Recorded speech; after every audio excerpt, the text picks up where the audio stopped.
Selamat pagi saudaraku, salam dan damai sejahtera di antara kita semua.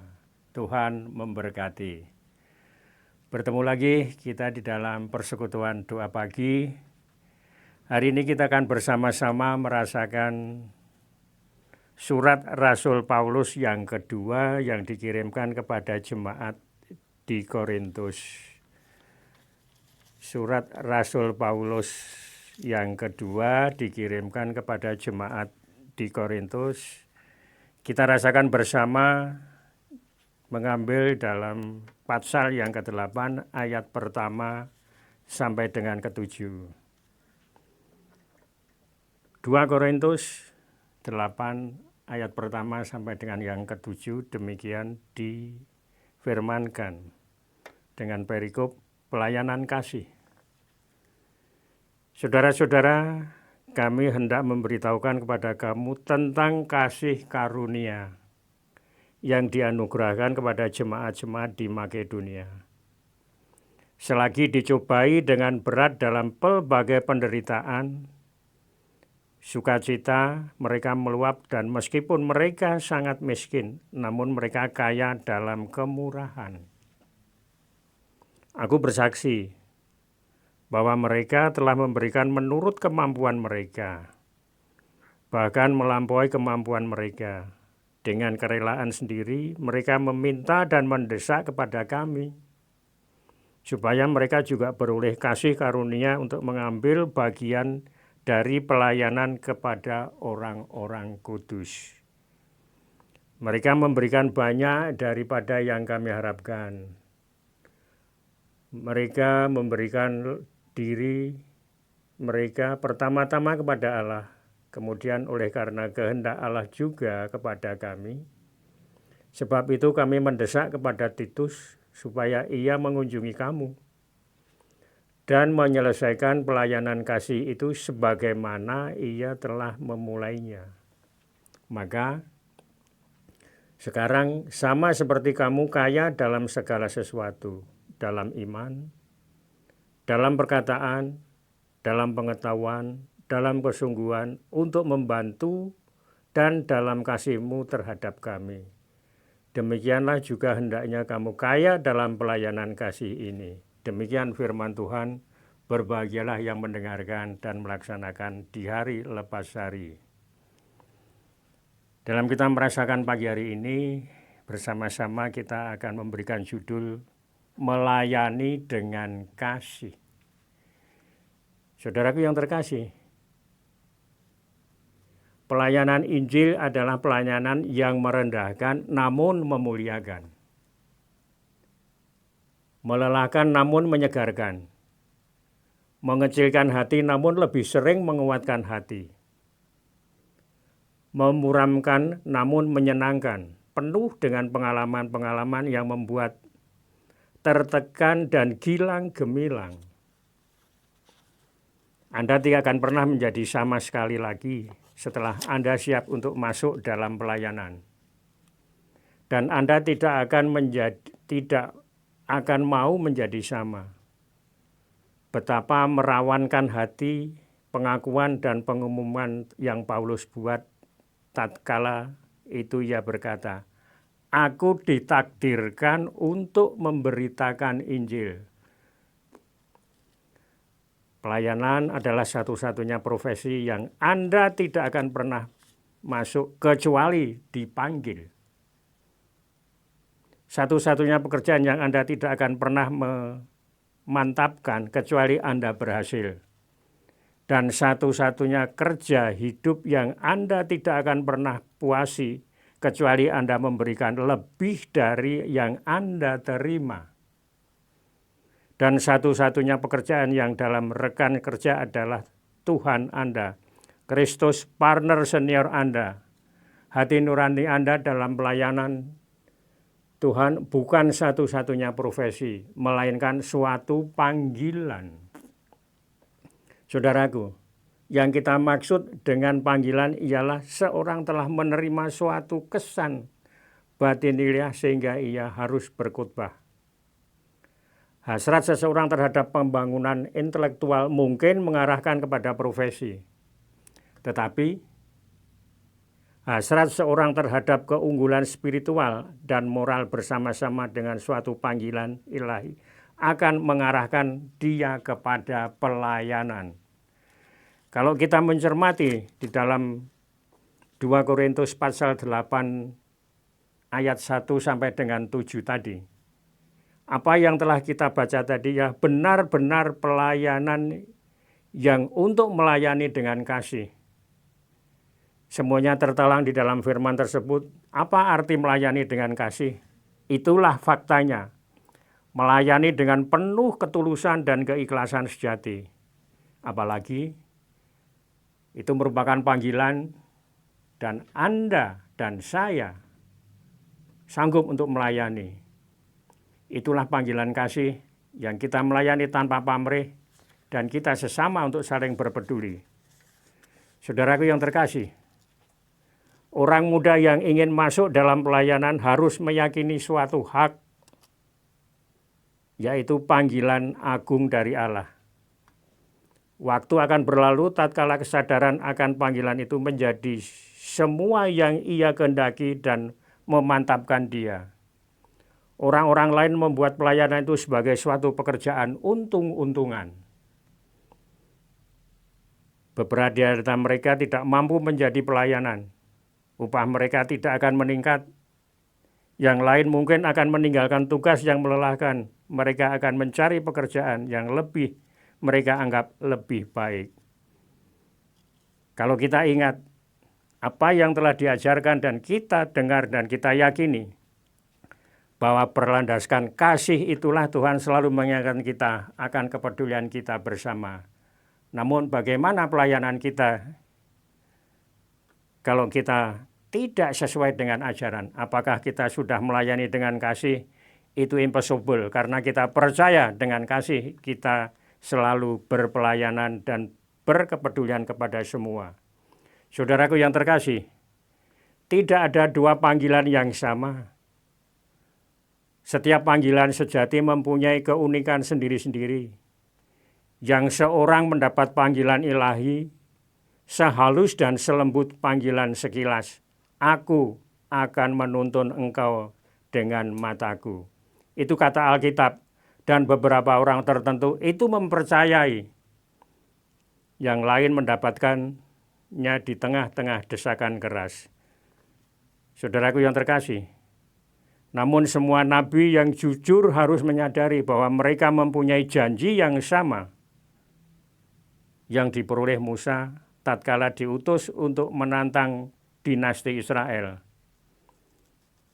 Tapi Tuhan berfirman di dalam Keluaran 3 ayat 12, "Aku akan menyertaimu."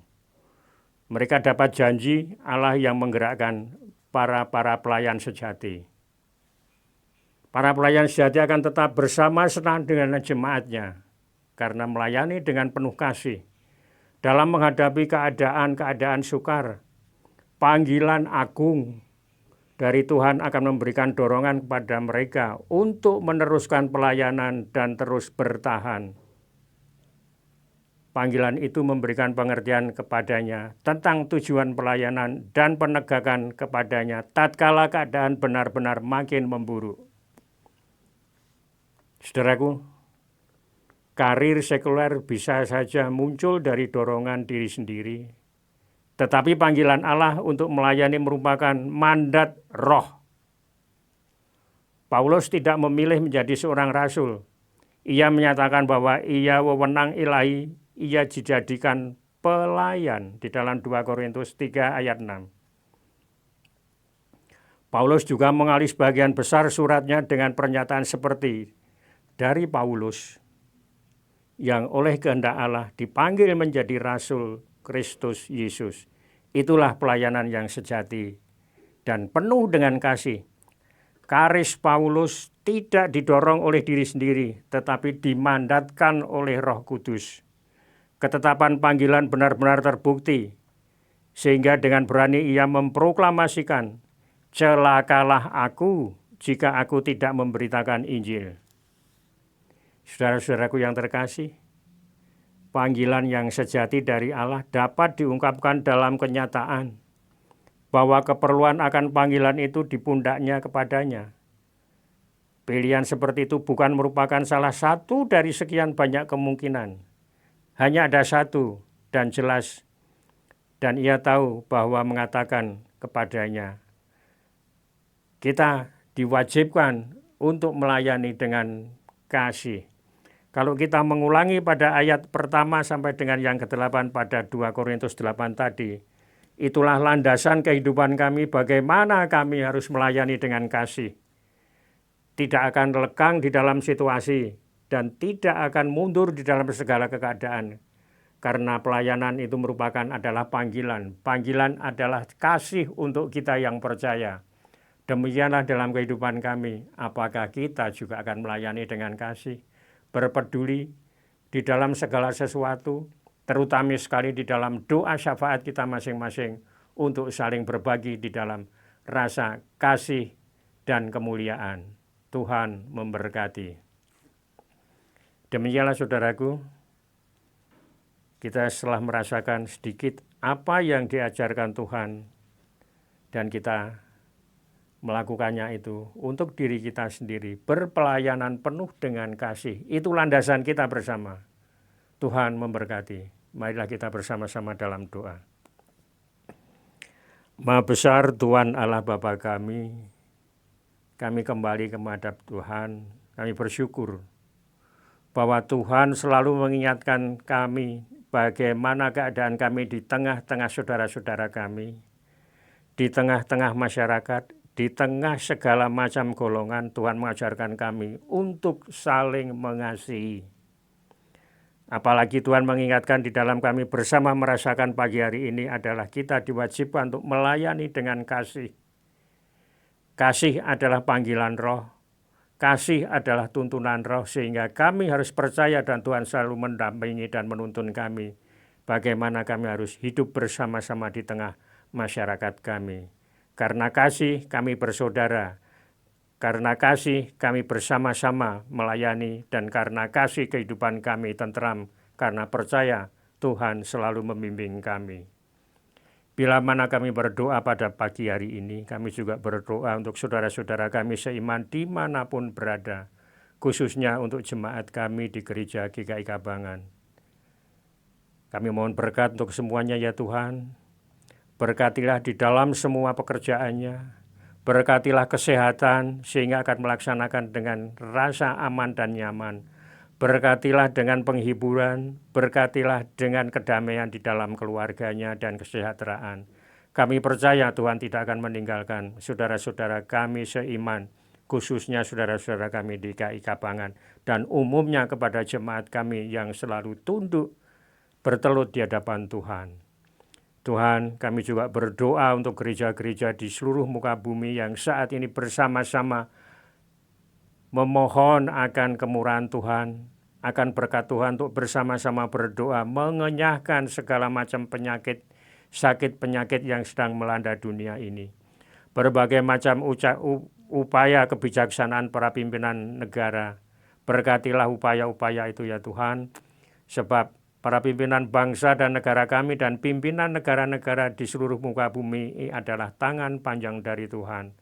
Mohon segera Tuhan berkati untuk bersama-sama mengenyahkan virus COVID-19 yang melanda dunia ini, terutama bagi saudara-saudara kami terdekat. Kami juga mohon berkat untuk pimpinan bangsa dan negara kami ya Tuhan, atas kebijaksanaan berbagai macam hal, untuk mengatasi kesulitan ekonomi, untuk melaksanakan pembangunan, untuk melaksanakan perdamaian, untuk melaksanakan kesejahteraan dan kedamaian di dalam keluarga semuanya ya Tuhan. Kami mohon perlindungan dan berkat untuk kemampuan bekerja, sebab semuanya itu adalah Tuhan yang menghendaki dan Tuhan akan berfirman serta berkarya melalui pimpinan bangsa dan negara kami. Maka dari itu, Presiden beserta wakil, para negarawan, para menteri, berkatilah semuanya ya Tuhan di dalam menunaikan tugas dan pekerjaannya untuk kepentingan bersama. Ya Tuhan, kami juga berdoa untuk saudara-saudara kami yang Tuhan berikan tugas untuk mengamankan negeri ini dari segala macam gangguan keamanan, baik keamanan di dalam maupun keamanan di luar negeri. Pada saudara-saudara kami yang tergabung di dalam ABRI, TNI dan Polri, lindungilah ya Tuhan di dalam melaksanakan tugas. Berikan kemampuan, kebijaksanaan dan kesehatan serta ketabahan di dalam pelaksanaan tugas. Serta berkatilah keluarga yang ditinggalkan. Sebab keluarga yang ditinggalkan di dalam tugas itu mendorong untuk memberikan semangat perjuangannya mereka. Dan ampunkanlah segala apa yang tidak berkenan di hadapan Tuhan. Tuhan, kami juga berdoa untuk anak-anak kami semuanya yang saat ini masih sekolah secara daring di rumah masing-masing. Berilah bimbingan dan kekuatan bagi pengelola. Apa sarana yang disampaikan dan diperlukan Tuhan, cukupilah ya melalui usaha orang tua masing-masing. Sebab Tuhan belum mengizinkan kami bersama-sama baik bekerja, beribadah, bersekolah untuk tatap muka, karena itu kebijaksanaan untuk membendung tersebarnya COVID Corona yang melanda muka bumi ini ya Tuhan. Kami mohon perlindungan Tuhan akan sakit penyakit ini ya Tuhan. Sehingga pekerjaan, sekolah, pelayanan, dan semua tugas bisa lancar karena Tuhan campur tangan untuk memberikan kekuatan dan perlindungan kesehatan kepada kami. Kami juga berdoa untuk pelayan-pelayan gereja ini ya Tuhan. Kiranya Tuhan akan memampukan di dalam pelayanan yang masih terbatas ini, namun tidak terbatas akan pengabdian dan memuliakan nama Tuhan. Bila kebijaksanaan, kemampuan, dan kedamaian di dalam pelaksanaannya, baik keluarga maupun pribadi masing-masing. Tuhan, bila mana dalam kami merasakan firman Tuhan sebagai landasan kehidupan kami di pagi hari ini, ada hal-hal yang kurang berkenan, kami mohon maaf. Di dalam nama Tuhan kami Yesus Kristus, kami telah merasakan, berdoa, dan memohon. Amin.